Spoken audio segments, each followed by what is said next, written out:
Okay, our Black Mirror rant continues. This time I'm going to talk about Season 7, Episode 6, which is Callister Infinity. Now, in order to do this, I'm to talk about the plot of this gets really complicated, and I noticed that when I was doing my rants on the other episodes, I was really tripping on my words to talk about the plot, because Black Mirror is one of those shows that does have a lot of complexity to it, and I think that's one of the reasons why it works so well. Now, so this episode is actually a sequel to an episode that they did before in Season 4 called USS Callister. And I think this is the first time that they have done something like that. And they managed to get, I think, the original cast back. I'm not really certain. They did get Kristen Millot. Okay. They got Jesse Plemons back, who's kind of becoming a big actor now. Ditto with Kristen Milioti. I think that's how you pronounce that name. And she got really big because of the Penguin and her role in that as Sophie in there. And so it's kind of good that they got her back. And yeah. Now, the Season 4 episode of USS Callister was based on essentially a virtual reality simulation that is similar to that of Star Trek. And it's very much obviously that. We're kind of going with the whole Star Trek thing. Now, in that one, Jesse Plemons was the main character / villain who has created this very cool virtual reality game known as Infinity. And so he's kind of like the guy in charge, but there's another CEO who's a real jerk. And basically takes the game and kind of goes his own direction with it. So after hours, let's see, Jesse Plemons' character sort of puts himself in the game, where he has a crew of sycophants who are based on the people that he works with. But unlike his work, these sycophants sort of have to serve him. And these virtual reality programs are essentially their imitation life, their AI in the program itself. So essentially, Jesse Plemons' character is playing Captain Kirk in this world, and everybody just loves him, and he goes on missions, and he has fun, and he feels like a real hero.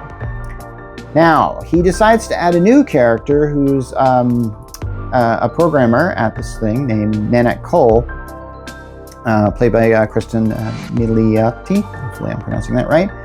And when she gets in the game, she really shakes things up, because her AI self is essentially a slave in this game, and she wants out, or at least wants freedom from Jesse Plemons' character. And what she does is her AI character sends messages to Nanette, telling him, figuring out how they can get out of this. Well, the only way they can figure this out is to essentially destroy Jesse Plemons' character named Robert Daly. And they managed to do that. So that's just the first part of this. So I decided to rewatch that first episode, and just so I could get the feel of that, just so I could remember what happened.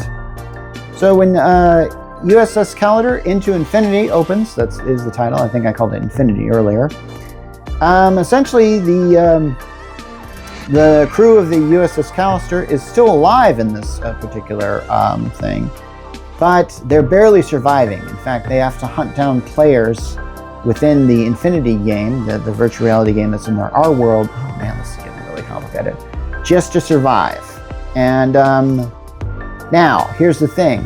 In the real world, the main character, or actually not the main character, but the CEO, James Walton, who I think I might have mentioned before, is starting to noticing that there's this glitch in this game that is eliminating players, and so he's trying to figure out ways to get in on it.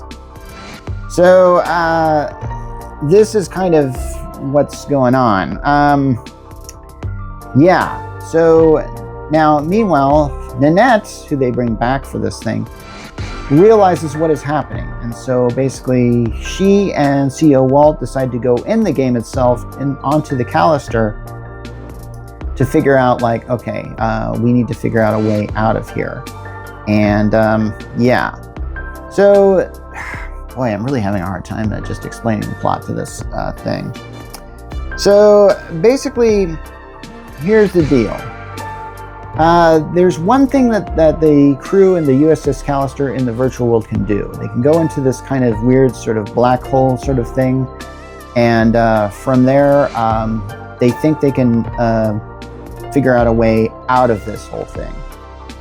Now, in the meantime, there are other players who are noticing that the Callister is messing with them, so they all gang up on them.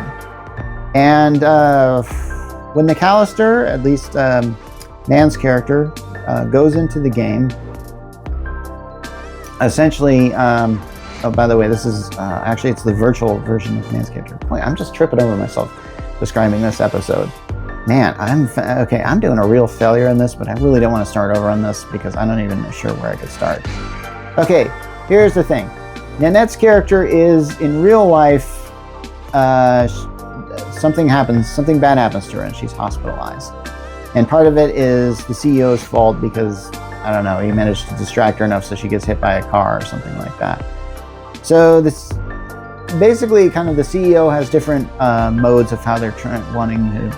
The CEO wants to do one thing and just wants to make a profit out of this thing, but here's what the people in Callister wants to do. They want to live. They want to, and the only way they can do that is essentially sort of interact with the program so they can live. Otherwise, the program is going to just eventually get rid of them, and all the players can. So this black hole is kind of interesting. When they go into the black hole, basically there's a version of Robert Downey in there. He's Jesse Plemons' character.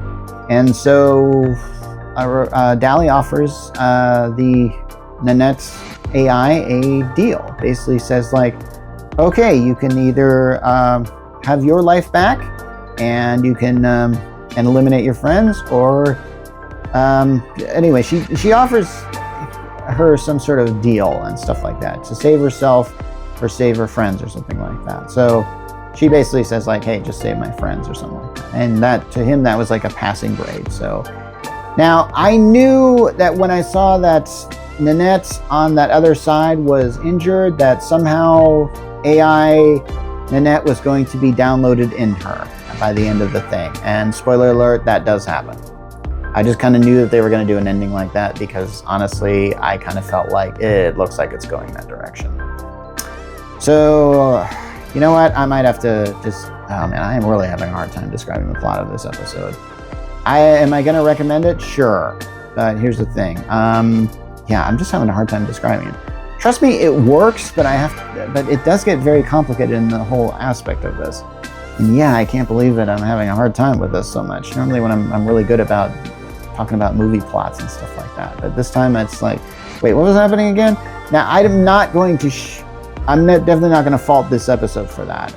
Maybe I should have written down some points and gotten in there, but I didn't.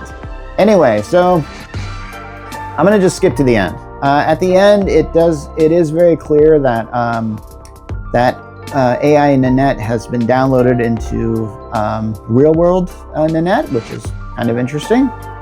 And as far as the crew of the USS Callister goes, they're stuck inside Nanette. I don't really know how that really worked, but essentially like their world on the USS Callister is now just simply Nanette's world. So what's funny is they're basically there, it's like, hey, could you do something to get us on there? And she's like, yeah, I'll be right on that. And like, you know, and you can kind of tell like, yeah, this isn't, they're stuck with each other. I think that's kind of how that works. Not really a satisfying ending, but this might be a good time to talk about Black Mirror in general this season. This season had some real gems, I have to admit. Every episode I thought was pretty good. Really. Black Mirror has had hit or miss seasons where their first two seasons were like super great. I actually thought like each episode is really good and it feels like a really good movie. And then there's some seasons where I kind of went like, wow, that episode really sucked. And yeah, and then sometimes it's like, that episode sucked, that episode sucked, that episode sucked. Like the whole season was bad. And it's like, there's nothing, I mean, Black Mirror's a big risk, I have to admit. But I think the risk really paid off this season. And the sequel episode was actually pretty good. It's the first time they've ever really done that, so yeah. Anyway, I'm signing off for Black Mirror Week.